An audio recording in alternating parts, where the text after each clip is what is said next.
today here with us we have Master of Wine, Mr. Jeremy Cukierman. He won his title in 2017, and also I'm glad to say that he is also our director of KEDGE Business School for Masters in Wine and Spirit Management. Welcome. Thank you. Okay, so I have few questions for you. Yeah. First of all, I would like to know how will you define Master of Wine? Yeah, of course. Well, first of all, Master of Wine is someone who passed the Master of Wine examination, so that's the most important thing. So basically, someone who has passed both the practical and the theory exams, which means someone that has demonstrated having a global overview of the wine production, wine terroir, and wine markets, and who is also able to test, to taste, and to communicate about his tasting on wines from all around the world, and especially the classics. Thank you so much. Pleasure. It was really nice to know. And moving further, I would also, now we are speaking of Master of Wine examination, so I would like to know how did you manage your tastings during the journey of your Master of Wine? Well, well, you have to taste a lot, but you don't have only to taste, because basically the examination is writing and tasting. So you need to answer questions, and you need to know exactly how to answer in exam conditions. So what you need to do is to write in exam conditions, so in time condition, and you need to taste in exam conditions. You need to taste blind, you need to taste semi-blind, you need to taste wines without, even if they're not blind, etc.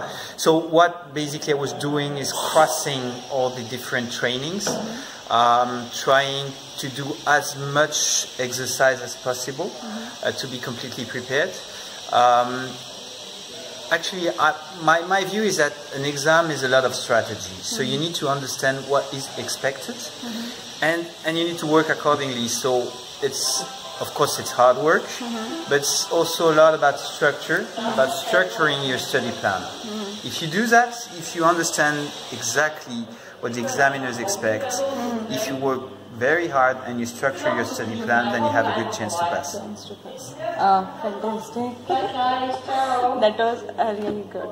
And moving further, now as you are Master of Wine, and you must be meeting all other Master of Wines during your functions or during your meetings. So did you ever experience the difference in perception of wine? Yeah, of course. Well, first of all, we all have different cultures. We all have different tastes, and it's not because we become masters of wines that we don't have different tastes. And I mean, of course, our taste evolves throughout our life. And some wines that you like when you started tasting, you might not like them anymore. And some wines you didn't understand 10 or 15 years ago, you might like them. And that's what you learn during the Master of Wine program, because you face many different wines, many different types of wine, and you understand what is special, what is unique in these wines. It probably helps you appreciate these wines. In the meantime, you remain a human person with personal taste, and that's fantastic. That's what makes wine so exciting, so inspiring, and so we all have different perceptions, because some people are more sensitive to acidity, others to bitterness, others to alcohol, etc. For instance, for myself, I only like alcohol when it's fortified wines, but when alcohol is too high in still wines, usually it can be a problem for me. Even though there's a few exceptions, and when there's lots of acidity, I can cope with that. In the meantime, I think what you learn when you pass the MW is to take a step back and to put in perspective what you like and the quality of a wine. So you must be able to assess the quality, even though it's not your type of wine. And that's the main difference, I think, before you, and it's not true only for the MW, it's true for other tough wine exams. But when you study hard, and when you start knowing a bit more about wine, even though you know that you will never know enough. You also know that some wines are very good, even if they're not your types of wine. And so you respect these wines, you respect the producers who produce these wines, and you're able to say this is a very good wine, even if you wouldn't buy it for yourself. So that's the main difference. But the difference in perception is a question of culture, a question of taste, and this remains, and this will remain, and and luckily it will remain. Otherwise, it wouldn't be funny. I agree. Otherwise, it will be so monotonous. So boring. Exactly. And we like to discuss wines and quality. When you meet the other MWs, it's also something we like. I mean, we are a community.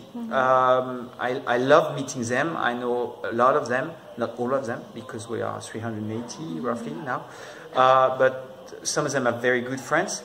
And I mean, wine is also sharing, and not only sharing a bottle or a glass, but sharing your impressions. And that's what makes it magic. Exactly. It's so good. Speaking about different people, I'm sure many people who are preparing for Master of Wine, they must be facing different type of difficulties. Among them, the one which I want to know is the financial aspect of preparing for Master of Wine. So how would you say that how should anyone prepare for it, or what difficulties you faced with respect to finances? Well, passing the MW is not cheap. So let's be honest about that. You must expect to spend quite a lot of money. It depends, of course, on the length of your journey. If you pass quickly, then you will spend less. I was lucky enough to pass in 4.5 years, which I think on average is slightly more than that. But some people pass in 3, so some people did even better than I did. Anyway, it's quite expensive. But I was lucky enough to be already to have my company and to earn quite well my life. So of course it was, I mean, you need to consider the finance, and it's quite tough because I had 2 kids, and this money you don't spend in holidays, or you don't spend in gifts for your kids, etc. But also I think the return on investment is very high if you pass. So basically it's 4 or 5 years of your life during which you spend less money in bottles you put in your cellar, in holidays, etc. But afterwards it's really worth the while. I think I spent roughly 50,000 euros. But if you think about it, I mean, if you take a step back and you look at an MBA in the US or in Australia, it's probably costing 40 or 45,000 euros, and it's only a 1 year or 1.5 year program. So I don't think, with regards with what I've learned and with what you get after as an MW, it's that expensive. That expensive. Yeah. Okay, thank you for that answer. So friends, I would like to tell you one thing. If you set your priorities right, and if you are so passionate about it, I'm sure you can do it. It is never too late. You just have to make some savings and then go for it. I'm sure after that you can buy your home. I'm sure. Yeah, for sure. Yeah. Okay. Now I would like to know that how was your journey? Like, when did you decide that you want to do the Master of Wine, and till date? Well, I passed different levels of the WSET, so level 2, level 3, and worked quite well. And when I was in the process of passing level 4, so the diploma, I had quite good marks when I was passing the diploma, and I thought I was starting to think about the MW. It was like a dream. It was like, okay, super tough. Let's go step by step, and we'll see what happens. And roughly when I passed almost everything, and I had like 1 or 2 units left, I thought, okay, I'm gonna go. I'm gonna send my letter. I'm gonna send my I'm gonna send my applications for the MW, and if I'm accepted, I'm gonna go for it. And luckily, I have the 2 last units, and I was accepted in the program. and then as we say in France, we say appetite comes when eating. So when you eat more, then you're more greedy. So that's what happened with me. And it's also about, I think the more you learn, the more exciting it is. And I was learning, and I was so happy to learn more. So I was very happy to go for the MW, even though it's a very tough journey. You have highs and lows. Sometimes you're really down. You think you're not going to make it. It's lots of pressure. You don't have a life. Your life is focused on the MW, or at least my life was really focused on that, on one goal. So that's really tough. But in the meantime, what's fantastic is that you meet great people, and the links are very strong, because as it's tough for you and tough for them, you understand each other, and the people you like in the program. Then you remain very close to them. So that's lovely. And they come from different cultures, and they bring you a lot, and you bring them a lot if you're a hard worker. So that's something very strong. Then, of course, well, you need to be a hard worker. As I said, you need to be very focused and to understand, as I said before, what's the exam about, and where you need to focus specifically, which amount of work you need to give, what's too much and what's not enough, and to be very structured. Then you need to pass the first year assessment, which I passed first goal, so I was happy to go second year. Some people then can take a year off if they think, well, I'm not prepared, or I'm not ready to go for the exam. Actually, I went to the exam directly, especially also because I was not that young. So some people go for the MW at 28, 29. I was already more than 40. So I thought I'm not going to spend decades in that program. So I went for it, and I passed the theory, first goal. I failed on the tasting, but then I worked bloody hard the second year on tasting, and passed the tasting, and that was fantastic. And the award ceremony was something really special. Really special. Yeah. That is so great. I'm sure many of you would have get some tips from what Jeremy sir said just now. Speaking of the award functions, you have won Madame Bollinger Award in tastings, which is quite prestigious. What is it, and how did the function went?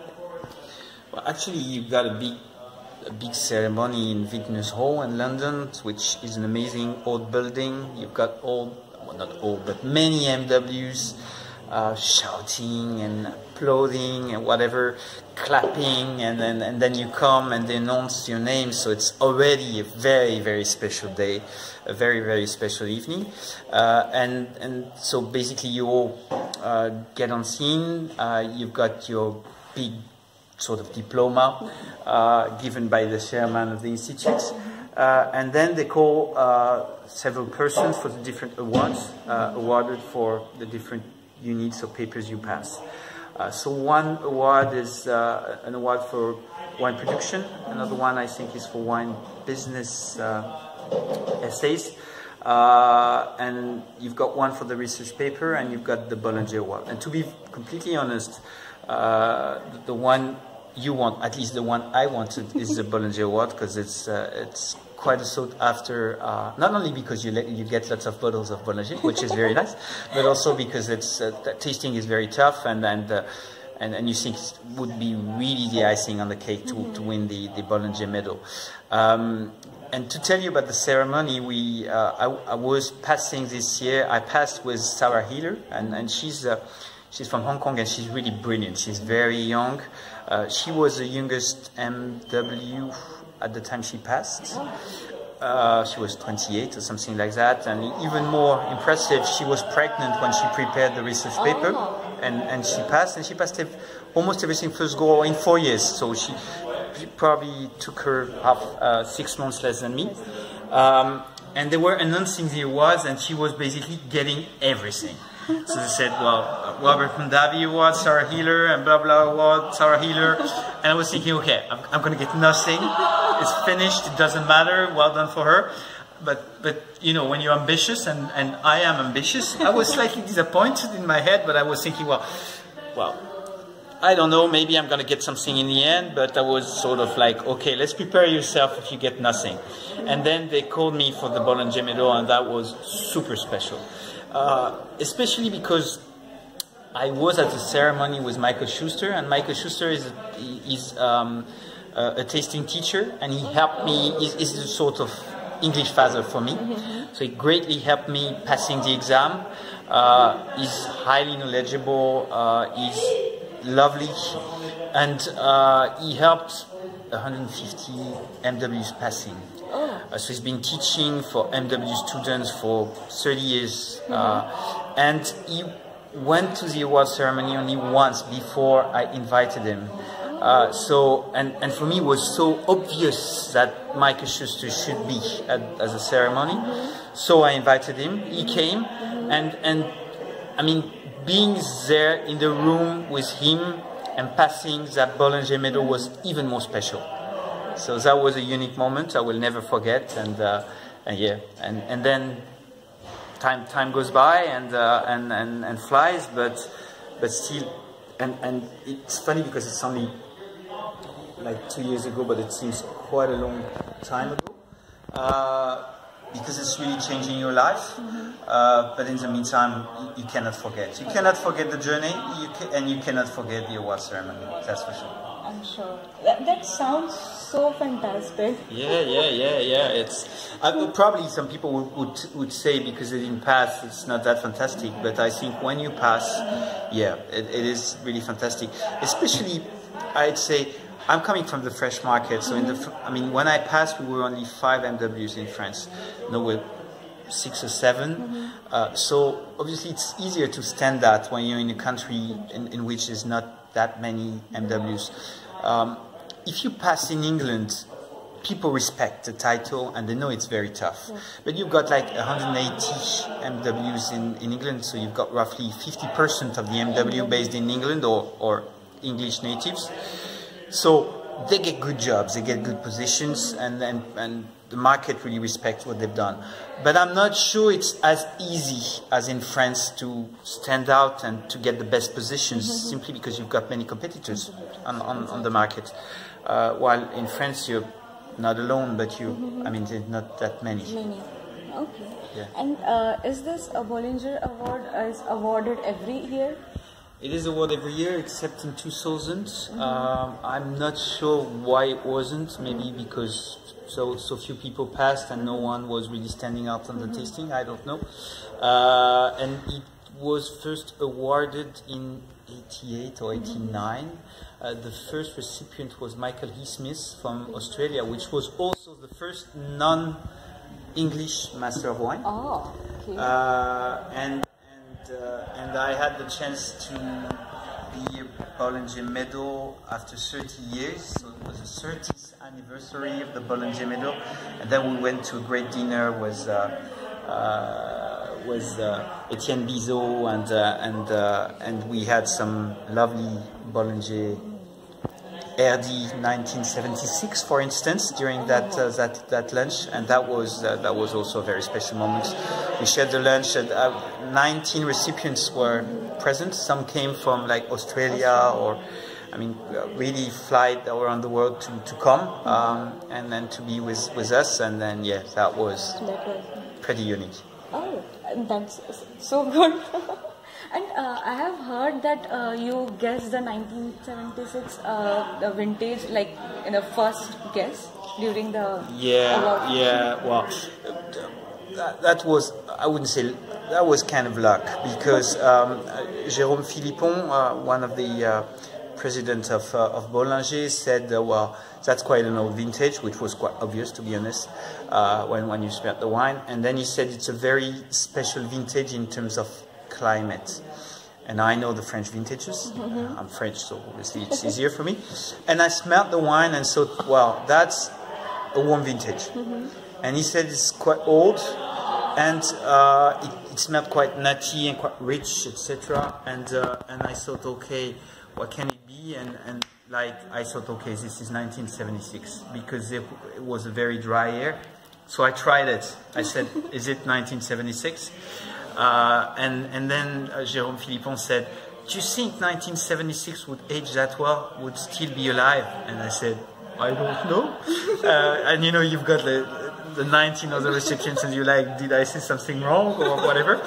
And then he said, yes, it does. It is 1976. Oh, and that was, yeah. But that's just, I mean, that's just an anecdote. It's nothing. It's much easier to do that than to pass the MW exam. And I mean, it can happen to everyone to be like, I mean, to have the feeling, but you know, being consistent in your tasting on a lot of wines, it's much more difficult than finding a wine in a dinner. That's it.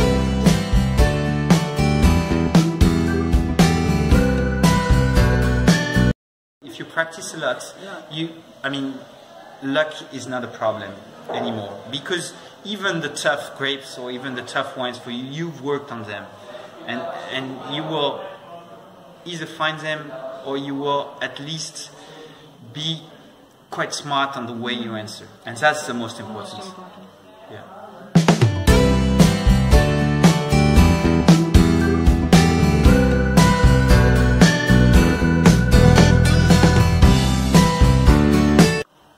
So can you tell something about it, when it is going to be out for? Yeah, it's supposed to be released at the end of the year. It's a book about 26 wine producers from all around the world who made a mark on wine history. So it's called Vigneron Essentiel, Essential Vigneron. Because I believe that lots of people tell us wines or vineyards or whatever, but not that many people think. Sustainability is not only, you know, social, economic, or agricultural. Mm-hmm. It's also about doing things that are for the future, for others, for your region, for the whole world of wine. And some people achieved things that are quite amazing, and sometimes not even on purpose, just not thinking about it, just because they loved what they did, or because they were pioneers, or because they had the feeling that it was necessary. And that's something that I think is quite fascinating, that deserves to be told to the others. So I did that book with a great photographer, because I think sometimes words are strong, sometimes photographies are equally strong or even stronger. Especially he's a really great photographer, so the pictures are pretty amazing. And so, yeah, I think telling the story was necessary, at least for me, and I'm very happy if people enjoy the book. I'm sure they will, and it sounds so interesting, and I respect that you're thinking about the people behind the success. It is equally very important than the product or output of it. And it doesn't matter from which region or which country the person is. Collectively, being in a wine industry, we all are a family, and definitely it will preserve our heritage, like collectively our heritage, and it will be a great success. I wish you all the best for the book. Thank you so much. Thank you so much for your time. Thank you. Have a great evening. Pleasure. Thank you so much. Thanks. Thank you.